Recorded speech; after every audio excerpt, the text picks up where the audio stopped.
técnica, usted que es juez, ¿la Constitución de Estados Unidos es la que otorga la facultad exclusiva de declarar una guerra, sí o no? Sí, en caso de que se declare una guerra, en caso de emergencia nacional, el presidente puede usar los medios necesarios como comandante en jefe para utilizar los medios de defensa, los recursos de defensa de la nación para proteger a la nación. Pero tiene una limitación, hay una ley que se estableció después de la guerra de Vietnam que es el poder de las resoluciones de guerra que exige que el presidente vaya al Congreso si es un estado de guerra y pida permiso, una autorización presidencial. Recuerden que el Congreso, la rama legislativa, la Cámara y el Senado son los únicos que pueden otorgar el presupuesto para mantener una guerra. Así que la respuesta corta es que sí, menos en caso de emergencia el presidente puede actuar. Por eso creo que están mirando ahora que se está hablando de una amenaza inminente. El secretario de Estado, Marco Rubio, ha salido públicamente, ha dicho que había una amenaza inminente. Está hablando ahora mismo, está diciendo eso ahora mismo, sí señor. Bueno, el problema con esa teoría es que no ha podido establecer cuál era la amenaza inminente. Lo último que yo había leído hoy por la tarde es que simplemente decía de que Irán tenía planes para atacar a Israel porque Israel tenía planes de atacar a Irán. Eso no es una amenaza inminente para la seguridad nacional de los Estados Unidos de América. En resumidas cuentas, los Estados Unidos de América no tiene obligación, quizás moral, pero no tiene una obligación legal, un tratado para ir a defender al Estado de Israel, aun si eso fuese verdad. Así que yo creo que el argumento político es muy frágil, muy débil en este caso para justificar la acción militar que se ha tomado en este caso.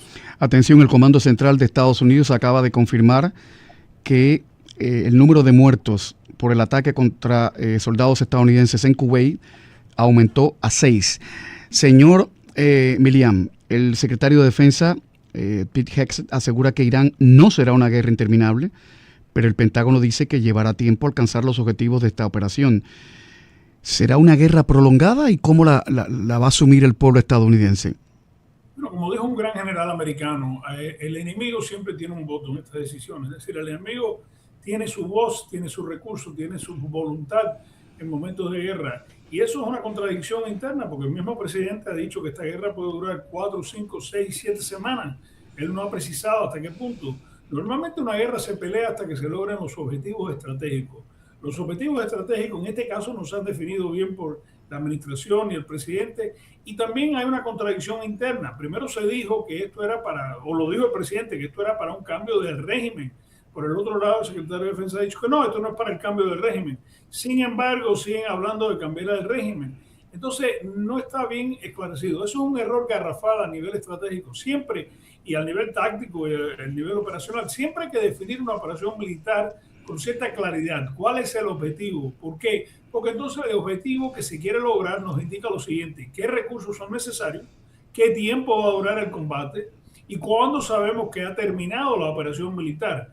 Esto no se ha hecho en este caso. Yo creo que hay una tesis aquí que se está improvisando lo que se va a hacer. Y lo digo porque también se ha anunciado, hoy por la mañana se anunció de que se están movilizando más recursos militares en este combate. Más recursos de la Marina de Guerra, más recursos de la Fuerza Aérea. Y lo otro que yo creo que le molesta a muchos expertos e historiadores es lo siguiente: nunca en la historia de la aviación militar se ha ganado ninguna guerra, ningún combate, simplemente utilizando una Fuerza Aérea. Es decir, es una combinación, son varios niveles operacionales que tienen que existir. La Fuerza Aérea sirve desde un punto de vista estratégico, un punto de vista operacional, pero más importante desde el punto de vista de operaciones terrestres para tomar territorio y vencer al enemigo. Entonces lo que se está haciendo ahora, yo no creo que es basado en la historia de la fuerza militar desde el punto de vista estratégico. Yo creo que ellos pensaban, y quizás sea un error, que bombardeando a puntos estratégicos, decapitando ese régimen, que iba a haber un colapso total, y estaban esperando que de pronto el pueblo se fuera a revirar en contra de ese régimen y hubiese un cambio estratégico. Hasta ahora eso no ha ocurrido. Pero juez Milian, ¿por qué un ataque a Irán en estos momentos? Sabemos que estaban en medio de una negociación por el asunto nuclear, y sabemos que esta semana en el Congreso se iba a tratar el tema de hasta dónde el presidente podía hacer intervenciones militares en el extranjero, y de pronto aparece este ataque. ¿Por qué en estos momentos? ¿Por qué? Bueno, mira, la administración no ha dado una respuesta. Me refería a lo que dijo el secretario de Estado, que también es el asesor de Seguridad Nacional. para que se justifique este tipo de ataque, en tiempos de paz, tiene que haber una amenaza inminente, inminente de que el enemigo estaba preparando para lanzar un ataque contra nosotros, los intereses nuestros, pero eso no se ha justificado, no se ha dado ese tipo de pruebas. Lo otro que muchos cínicos políticos pueden decir es que se hizo para desviar la atención del pueblo sobre lo que estaba ocurriendo con los archivos de Epstein, lo que está ocurriendo en las elecciones que ahora van a ocurrir en este año, que pudieran afectar quién domina la Cámara de Representantes y el Senado americano. Esto es una táctica política que se llama el rabo meneando al perro, no el perro meneando el rabo. Y entonces es muy posible que esto se hizo por razones domésticas, pero hasta ahora la administración no ha podido justificar lo que se llama un ataque inminente del enemigo, Irán, en contra de los intereses de los Estados Unidos. Lo último que dijo el secretario, repito, es que ellos pensaban que Israel iba a lanzar algún tipo de operación en contra de Irán y sabían que Irán iba a responder a ese ataque. Pero yo no creo que el pueblo americano va a aceptar eso como una justificación, porque ir a la guerra es algo que los Estados Unidos se siente agotado en este momento. El presidente ganó con una plataforma prometiendo de que iba a hacer la paz, no crear nuevas guerras, no iba a crear guerras interminables. Y ahora estamos mirando a una situación que el mismo presidente dice que esto pudiera durar 4, 5, 6 semanas o más largo todavía. Así que yo creo que esa pregunta, los buenos periodistas como usted y los buenos historiadores se van a estar haciendo por largo rato. ¿El ataque a Irán podría mejorar el índice de popularidad del presidente Trump? Casi siempre cuando un presidente enfrenta algún tipo de amenaza en el exterior o contra un enemigo extranjero, siempre de momento mejora el apoyo popular, porque en resumida cuentas todos somos americanos, todos vivimos aquí, ninguno queremos ver a este país sufrir ningún tipo de derrota económica, política o militar. Pero de largo plazo, las preguntas que ustedes están haciendo, las que está haciendo usted ahora, por ejemplo, yo creo que el pueblo va a empezar a decir, ¿y por qué ahora? ¿Y por qué tenemos que sacrificar sangre y dinero americana para lo que está ocurriendo? Sin embargo, no había una amenaza inminente en contra de los Estados Unidos. Además, nosotros tenemos muchos intereses a través del mundo entero. Hay intereses en este hemisferio, hay intereses en el Pacífico, hay intereses, por ejemplo, en el caso de Taiwán. Entonces yo creo que de corto plazo sí va a ayudar la popularidad del presidente, como siempre ha ocurrido históricamente, pero de largo plazo yo creo que perjudica a la administración. Juez Alberto Milián, experto en temas militares, ¿cree usted que el presidente debe centrarse más en su agenda doméstica, en su agenda nacional, que mirar más allá de nuestras fronteras? Bueno, las encuestas indican que la preocupación, las inquietudes más grandes que tiene el pueblo americano en estos momentos son cuestiones económicas. Siempre las cuestiones económicas van a predominar sobre las cuestiones de política exterior. Francamente, y me disgusta mucho decirlo, la mayoría de los ciudadanos americanos no están bien empapados en la historia mundial, ni en la historia política, ni en cuestiones estratégicas, a no ser que le vaya a afectar el bolsillo. Entonces yo creo que casi siempre y durante la última administración, uno de los problemas más grandes que tenía el presidente Biden o el expresidente Biden era la cuestión esta económica. Las personas siguen preocupándose, tienen la situación de cómo van a comprar comida, cómo van a mandar a los hijos a la escuela. Todos esos problemas que son domésticos son los que nos afectan más directamente a diario. Y hay una cosa importante, los Estados Unidos históricamente ha sido un país más preocupado por estos problemas internos que los problemas exteriores. Recuérdate que cuando la Segunda Guerra Mundial había un movimiento muy grande que se llamaba América Primero, ¿no? Y siempre era muy xenofóbico, es decir, no aceptaba la responsabilidad de los Estados Unidos a los problemas que ocurrían en Europa. Así que yo diría que un presidente que se preocupa demasiado de lo que está pasando en el exterior y no se preocupa por el sol en su propio hogar, va a sufrir las consecuencias políticas. Juez Milián, el presidente Trump declaró en junio pasado, después de un ataque militar contra ciertas instalaciones nucleares en Irán, que el programa nuclear iraní había sido eliminado. Esa es la palabra que usó, eliminado. Que las instalaciones habían sido arrasadas. Estoy citando textualmente.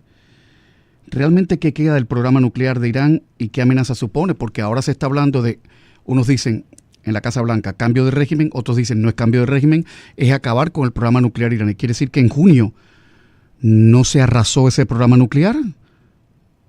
Bueno, mira, la Agencia de Defensa de Inteligencia, que es la CIA o la Agencia Central de Inteligencia del Departamento de Defensa, el director en ese momento emitió un informe que decía que se había dado alguna desventaja para el desarrollo de armas nucleares, pero que no se había borrado, como había dicho el presidente. Ese señor, ese general de 4 estrellas o de 3 estrellas fue despedido por el presidente precisamente por la contradicción a lo que dijo el presidente. Yo creo que la historia ha demostrado ahora que eso fue una exageración. Yo creo que los profesionales, los analistas de inteligencia estaban correctos en lo que declararon en aquel momento. Y obviamente el problema de tratar de eliminar una amenaza de esa índole, de cualquier índole, simplemente utilizando fuerzas aéreas. Vuelvo a regresar a lo que dije originalmente. Recuérdate que durante la guerra de Vietnam los Estados Unidos dejó caer más tonelaje de bombas en Vietnam del Norte que durante la Segunda Guerra Mundial. Sin embargo, no se pudo derrotar a ese enemigo porque no se conquistó territorio terrestre, no se invadió el Vietnam del Norte. Entonces yo creo que eso fue una exageración o fue una mentira. Lo que se está haciendo ahora es algo que Bibi Netanyahu, el primer ministro de Israel, ha querido por mucho tiempo, es decir, tratar de cambiar el régimen decapitando a la dictadura que existe y existía en Irán. El problema con eso es lo siguiente: las dictaduras casi siempre tienen planes de repuesto. Es decir, es como arrancarle la cabeza a una especie de animal que va a resucitar de pronto.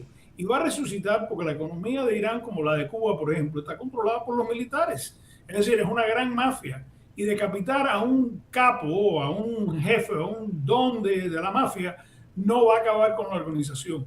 Entonces yo creo que eso fue un error, fue una mentira, o fue las dos cosas.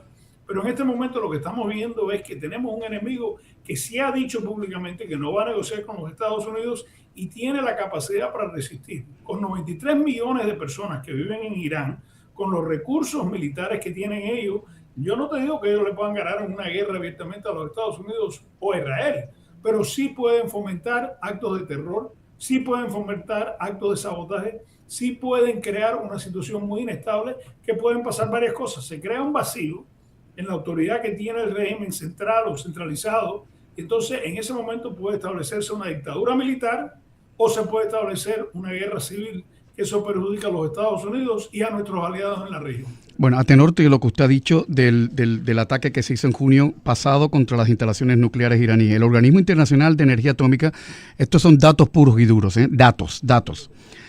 El Organismo Internacional de Energía Atómica estima que cuando se lanzó ese ataque en junio, Irán tenía una reserva de 440 kilogramos de uranio enriquecido hasta en un 60% de pureza, cerca del 90% requerido para el uso de armamento. El director del Organismo Internacional de Energía Atómica, que no es una organización partidista, ni mucho menos, ni tiene que ver con Trump, ni con Biden, ni con nada, Rafael Grossi, dijo en octubre que si se enriqueciera más esta cantidad sería suficiente para que Irán tuviera 10 bombas nucleares. Y a esto nos lleva ahora, juez Milian, al acuerdo nuclear que en su día el presidente Obama y varios países europeos consiguieron y que Trump dijo que era un acuerdo horrible. Es verdad que en el acuerdo habían por lo menos dos momentos importantes que decía que en 10, 15 años pues tenía fecha de caducidad, y me imagino que Obama habrá dicho, como todos los presidentes, ahí te dejo la papa caliente, en 15 años a ver qué pasa. Pero mi pregunta es,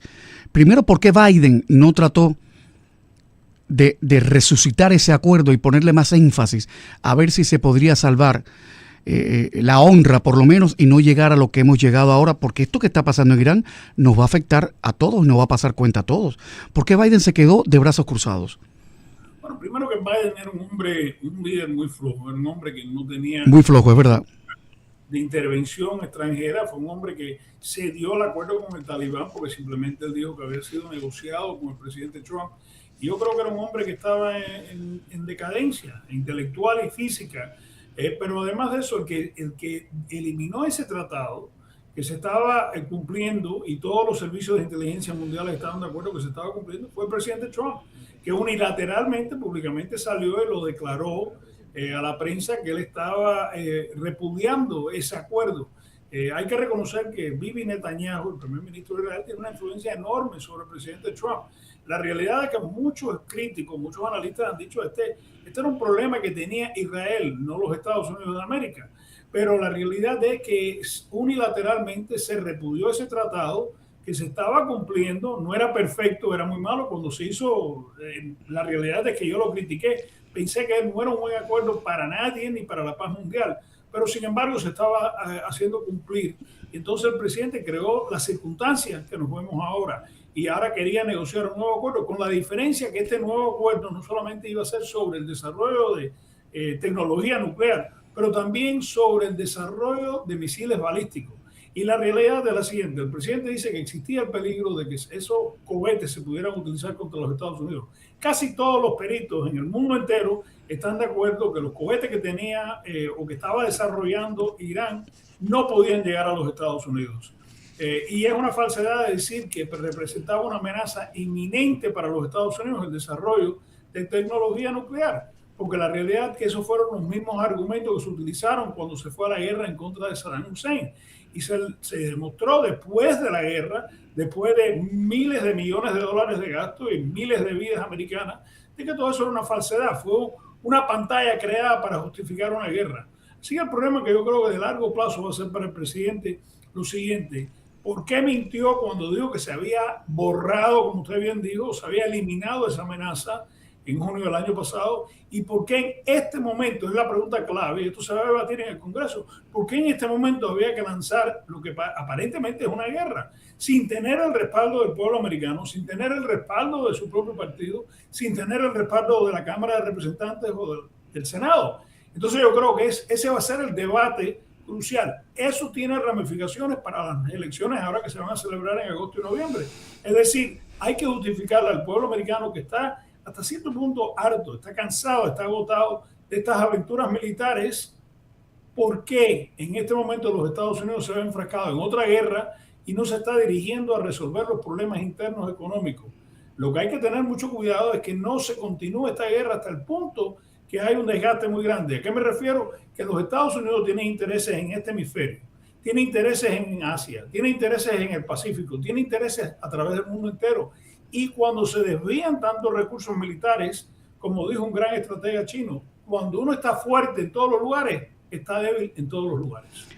Por último, juez Milián, el secretario de Estado Marco Rubio, en su conferencia de prensa, acaba de decir que la operación militar de Estados Unidos contra Irán tiene como objetivo, y cito textualmente, eliminar la amenaza de los misiles balísticos de corto alcance. Ya no se habla de cambiar el régimen. Yo me pregunto, la gente que ha sido represaliada en Irán, las víctimas, las familias de esos 30.000 muertos que han sido ametrallados y masacrados en las calles pidiendo democracia, ¿van a aceptar esto? De que sea una especie de gatopardismo, de que se queden estos clérigos musulmanes que viven en el medioevo. Le contaba yo a los oyentes que algunos de estos 88 clérigos que tienen que seleccionar al nuevo ayatolá, algunos se precian de no saber usar una computadora. ¿La gente en Irán estarán de acuerdo con eso, en dejar a esos subnormales después que ellos han puesto la sangre en las calles? En momentos de guerra el enemigo tiene un voto, es decir, es un participante de lo que está ocurriendo. El pueblo de Irán en este momento no tiene voto. También me refiero a lo que ocurrió en Venezuela. Claro. Obviamente, la oposición en Venezuela no ha tenido voto. No se ha permitido encontrar un paso para llegar a la democracia. Yo no creo que la estrategia de esta administración es buscar democracia ni derechos humanos. Eso nunca está citado en los documentos sobre estrategia nacional de esta nación. Así que la respuesta es no tienen voto. Van a tener que aceptar lo que se vaya a hacer en este momento. Y lo que nos indica este cambio de objetivos estratégicos nos está indicando que se está improvisando demasiado.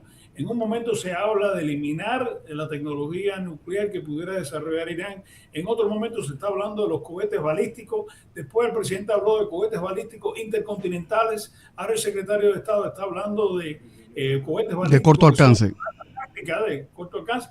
Y entonces yo creo que el día de mañana vamos a ver una nueva serie de objetivos. Lo que me demuestra a mí es que desde el punto de vista político no hay disciplina dentro de la administración para tener un vocero que pueda aclarar y esclarecer para el pueblo americano por qué están muriendo soldados y aviadores americanos y marinos americanos y infantería de la Marina Americana. Entonces eso es un problema interno político de los Estados Unidos, pero eso tiene consecuencias. Las consecuencias son que las malas ideas van a dar nacer una mala estrategia. Juan Milián, muchísimas gracias. Un plano más frívolo. ¿Ha visto usted el meme ese que anda por las redes sociales que alguien le dice al presidente Trump, Donald, focus, concéntrate?